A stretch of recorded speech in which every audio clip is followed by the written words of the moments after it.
Okay, this is Normandy Ellis, and I am interviewing Reverend Lynda Richey at Camp Chesterfield in the library at the Tree of Life. And today is October the 2nd, 2017.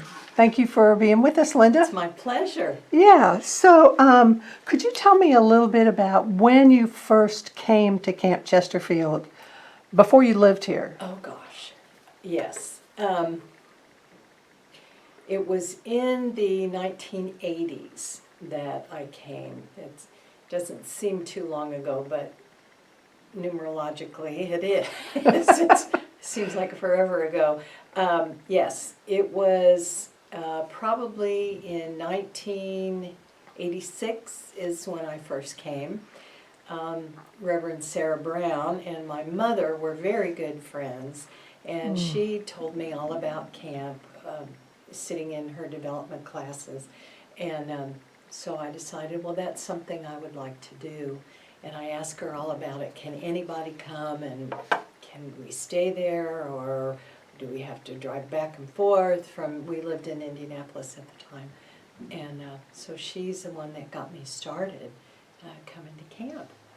Wow. Yeah. And so was she your first development teacher? Yes. Okay, so what were some of the lessons that you feel like you really learned from Reverend Brown? Well, the biggest lesson that I learned from her, and that I still teach my students, take what you need and leave the rest.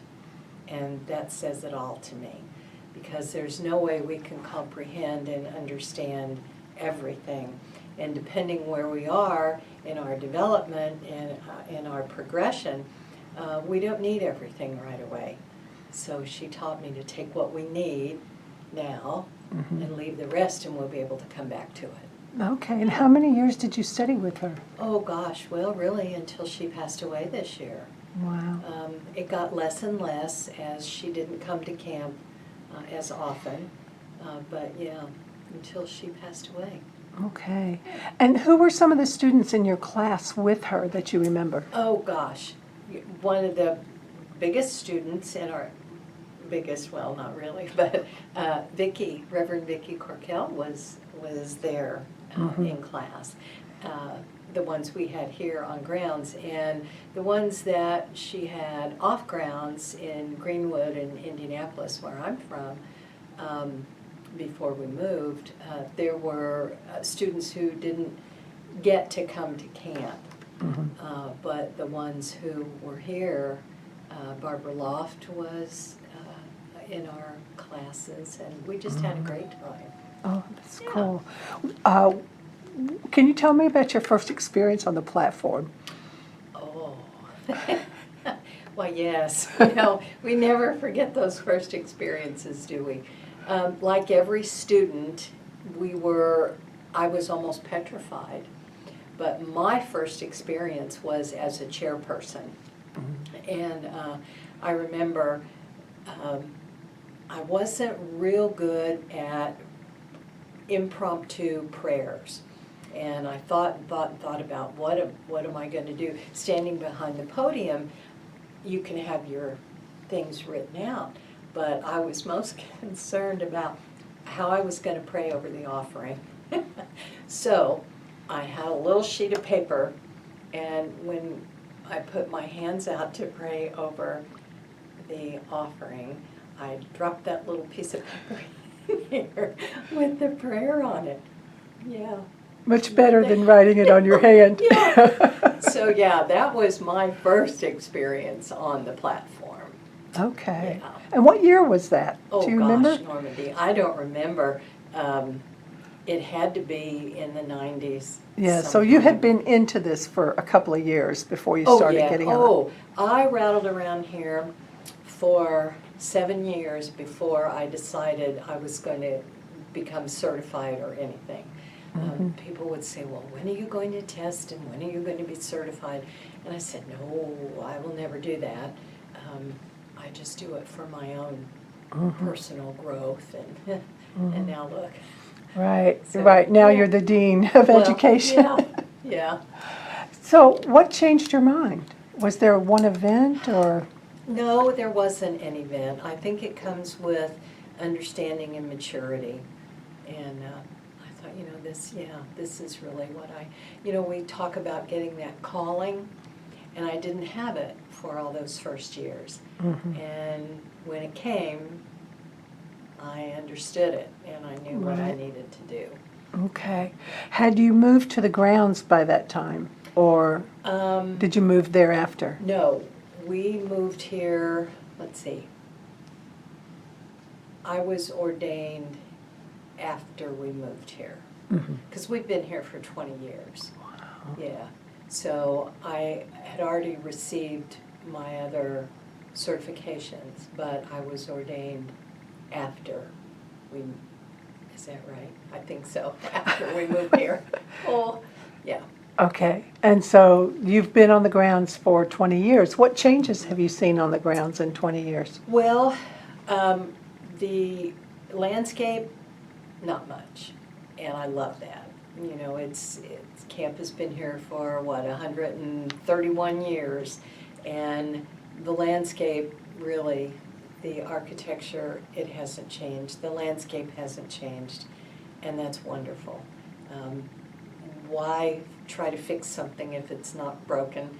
And that's what I like about it. Of course, the residents come and go, and I think that's the biggest thing. And with the different residents comes a different energy Mm-hmm. and a different feeling. So those change over time. Mm-hmm. But camp is still camp, Yeah. and I love that. Yeah. Yeah. What is one of your favorite places on the grounds? Where do you Oh. feel at home? In the woods. Isn't that odd? All the beautiful No. sights we have up here, in the park and the different sacred sites. But I really like to be back where it's quiet and you can hear the animals walking around and listen to everything. Mm-hmm. Yeah, and my house, of course. But yeah, my favorite place is back toward the back of the camp. Right, near the Yeah. woods. Yeah. So how did you first realize that Spirit was giving you a gift that you needed to do something with? What were your first experiences? Well, that came slowly. It wasn't like a lightning bolt. I've got 2 sons, and I was involved in raising our boys. It's life that happens. And as I talked to my mother, I found out that my great-grandmother used to come here to camp. And that intrigued me. And as I studied more, I was raised a Roman Catholic. And as I got older and could maybe expand my own ideas, it wasn't fulfilling my need. It wasn't feeding my spiritual self. Mm-hmm. So I got to research, and I found out these things about my family being here. Found out that Mom used to go to seances at my great-grandmother's house. And so I naturally started to investigate, and the more I did, the more the religion of spiritualism sang to me. Mm-hmm. And so I pursued that, and it came on me gradually. Right, It didn't strike me right. like it does some people, Mm-hmm. but mine was gradual. Right. But it must have been a little bit of a shock to find out you had a relative who was a spiritualist. It was quite a shock. And it was kind of cool too. Yeah, yeah. So when you were here, you studied mostly with Sarah Brown. What other mediums did you sit in with or go to seances with? After Sarah wasn't coming a lot, and she and I both would go to Louise Irvin's classes.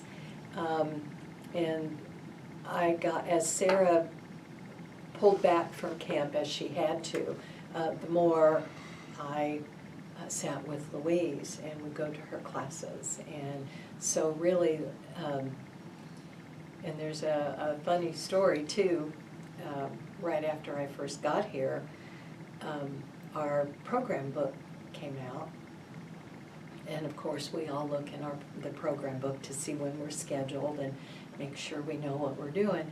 And my name was in there to do flame messages. And Reverend Louise was making the schedules then. And so I called her. I said, "Oh, Louise, there's been a big mistake in this book." And she said, "Really? And what is that, my dear?" I said, "Well, it says flames next to my name." And she said, "That's not a mistake." And I said, "But Louise, I've never done flames before." She said, "I know that. So what you're going to do is get yourself down to Suzanne Greer's house, and you're going to let her teach you how to do flame messages." Mm-hmm. And so I said, "Yes, ma'am." And off I went to Susie's. And so, yeah, she also tricked me into spirit art. Suzanne did. So I was going to ask you about that. Oh, yes. Okay, tell me She about tricked that. me. She called one day, as she was so very good at, "Kid, I need you to come down here." "Okay, I'll be right there." So I went down. She said, "Sit down here, I want you to do something." And she had all the papers and paints, and she said, "You're going to do spirit art." I said, no, I don't. I'm not an artist. I don't even draw stick figures." She said, no, this is how we're going to do it. And she proceeded to show me. And that's how I came to do spirit art. She told me I was going to, and so we did. Okay. And all of my people, my spirit people, said, "Yes, this is what we're going to do." So I think we all need at times that little push to do what we have come to do. And so those two really, really pushed me. And I'm glad they did. Right. Well, so since some of the people who will see this interview don't necessarily know what flame messages or spirit art are, could you give a little Yes. tiny Of explanation of that? course, it all starts with clairvoyance, clear seeing. That's what it's all about. Flame messages is a form of spirit precipitation. And what the medium does is wave a card over a flame of a candle. That's what we use, candles. I suppose you can use any kind of flame. And spirit will put a picture on that card. And with the clairvoyance and speaking to the recipient, we get messages. And sometimes the pictures are incredible. Sometimes we get faces. Sometimes we get animals. Sometimes we get flowers or all different kinds of symbols. Other times, not so much. But it's not that we can see, but the person that the card is for can see. Right. And so we trust in our spirit people and step out in faith, and that's a flame message. My spirit art, I'm not an artist. I don't draw at all. I put paint on paper and fold it. And you would think it would come out to be a Rorschach print, but it's not. The two sides are not the same as in a Rorschach. It's incredible what spirit will put on those pictures.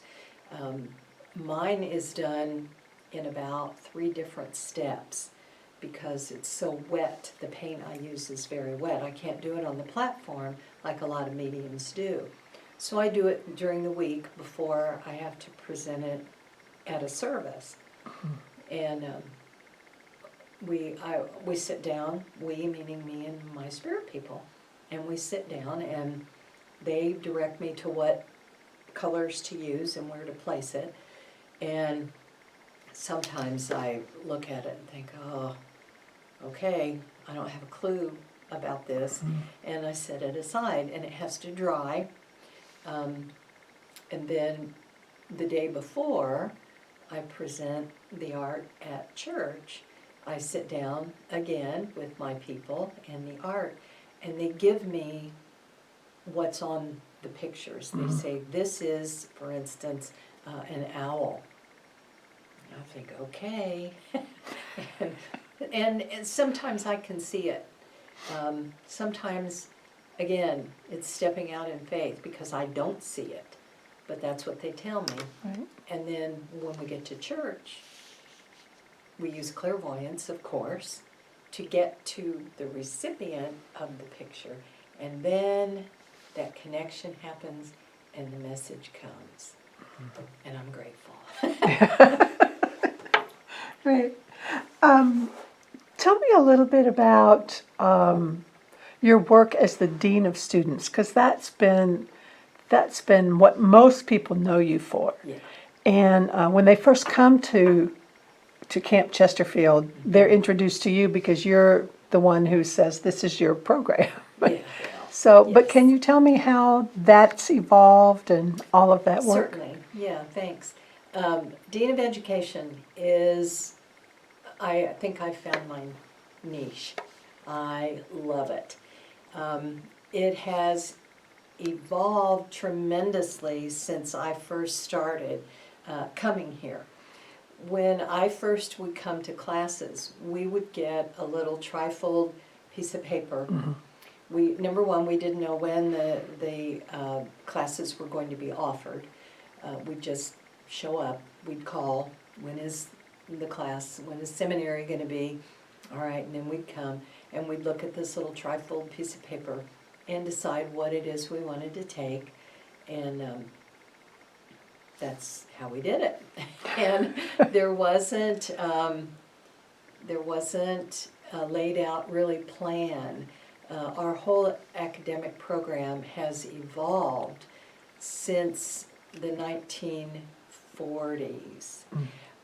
There's a keystone down by the cathedral, and it says Camp Chesterfield College, 1940. And that's really when Mabel Riffle envisioned our academic program. And so as I was going through academics, and it was fine, you know, it was great. We learned all these wonderful things. We had many wonderful teachers. And for so long, the president was also the dean. And that worked. It worked for a while. And then the program started to have a more serious foundation, a more developed curriculum, I would say. And so when I was president, I was still dean. And then after I was president, I was asked if I would continue to be dean. I said, of course. And with that came an education committee, which is, oh my gosh, wonderful, because we have so many different ideas on that committee, so many really committed people to our academic program. And it's grown over the years. We've added the School of Metaphysics. We have our expanded curriculum.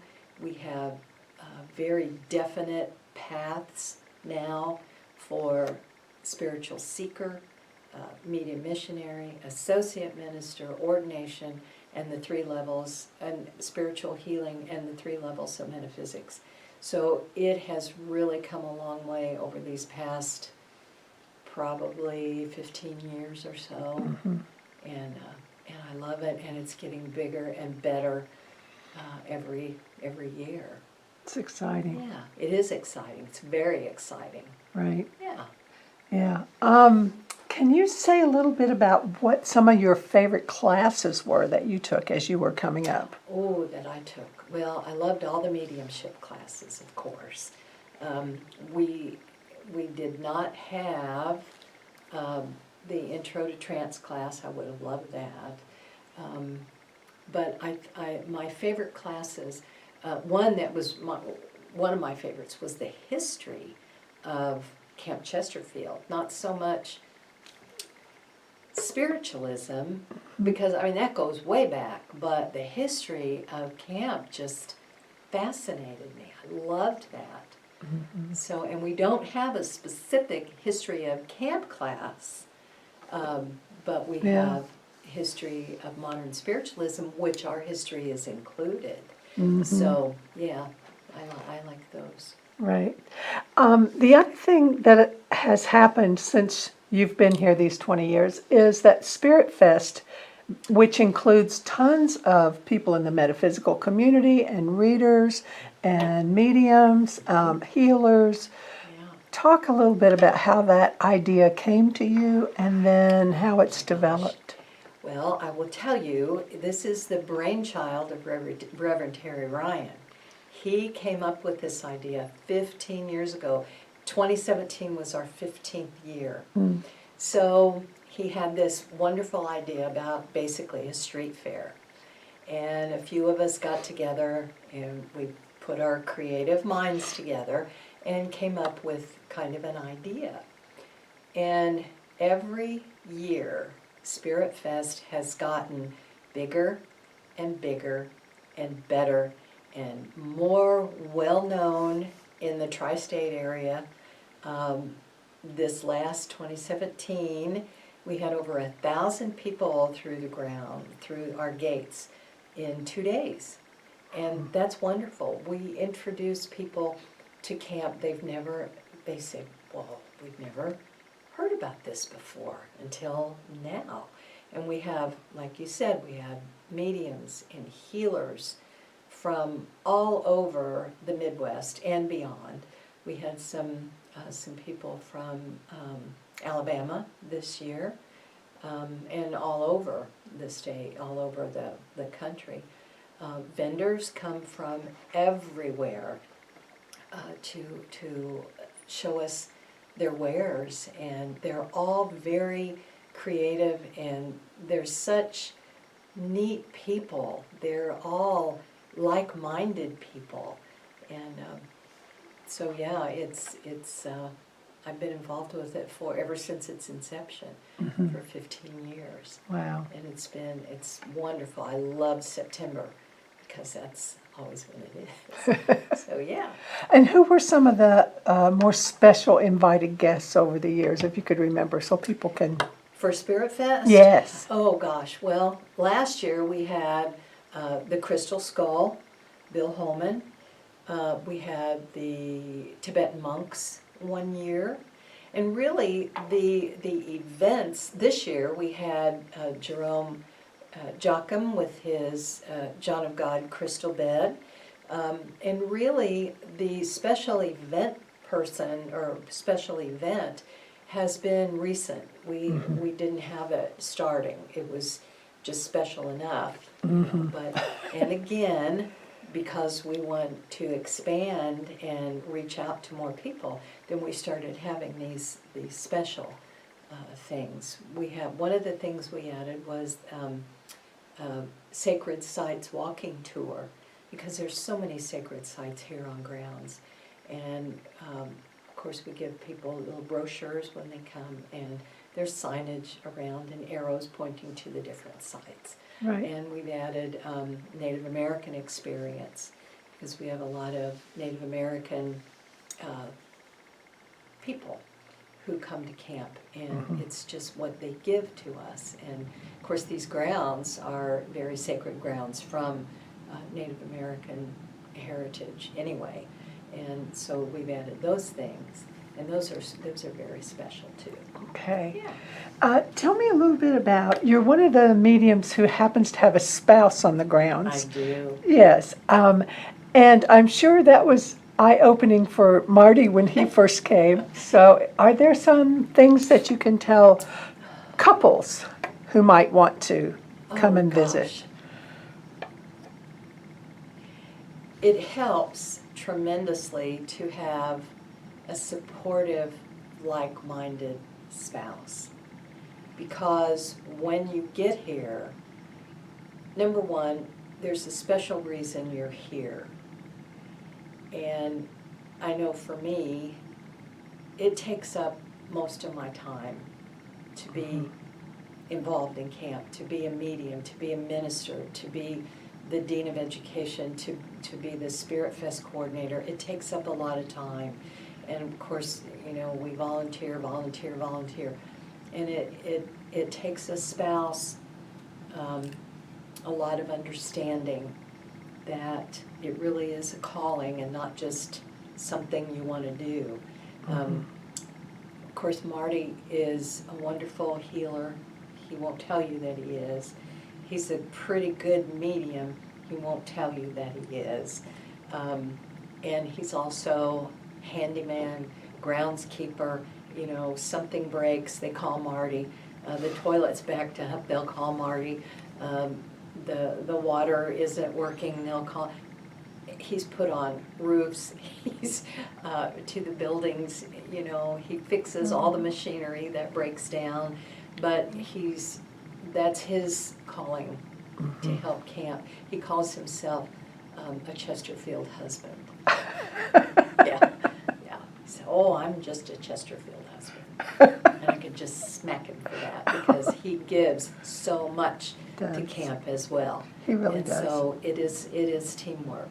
And he's been on the board, and you know, you just do what you need to do. You fill in the places that need to be filled in, and we do it joyfully and gratefully. Yeah. So one last question. Can you tell me a little bit about maybe one or two stories of the mediums that you saw on the platform when you were first here that sort of inspired you or made you laugh or whatever? Yes. Well, there's one story that is hilariously funny, but I'm not going to say that one. It was just too much. But I always loved the way Suzanne Greer worked. Oh my gosh, it was just like rapid fire, boom, boom, boom, boom. And if these ushers were not on it and quick and moved, she would call them out. You're going to have to move faster. And okay, and you know, but just to watch her energy rise as she worked was incredible, just incredible. Don Dugar he's in spirit now too. He was a no-nonsense, tell it like it is kind of guy, and he'd stand there and he'd say, "Anybody want to see some razzle dazzle?" And of course everybody would say, "Yes, we love it." And yeah, and then of course Sarah with her southern accent and her down home touching everyone. Everybody loves Sarah, and I miss her tremendously. Yeah. But yeah, it was just like you were wrapped in a warm blanket when she was on platform, and she was funny, yet very profound with a lot of her message work. And you know, she made everybody think, wow, that's just a regular person, you know, and she was. Yeah. So Reverend Louise was always dignified. Oh my gosh, she was no nonsense as well.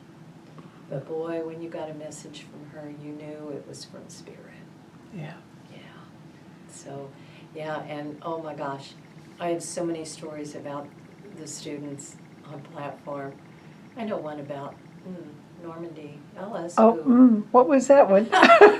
You can tell it. I'm okay. Lost her slip on platform and was very dignified and just kicked it out of the way and kept right on, didn't miss a beat.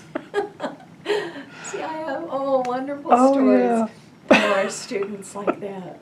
So yeah, it's wonderful. It is absolutely wonderful. And the best thing about platform work is you never know what you're going to get until it's there.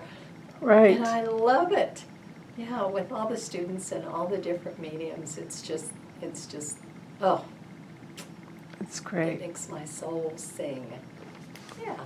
Anything else you want to tell me before we close? I don't think so. Thank you for asking me to do this. Oh, well, It's a lot thank of you for fun. being here. It's a Yeah. lot of fun. Yeah, thanks a lot. You're and welcome.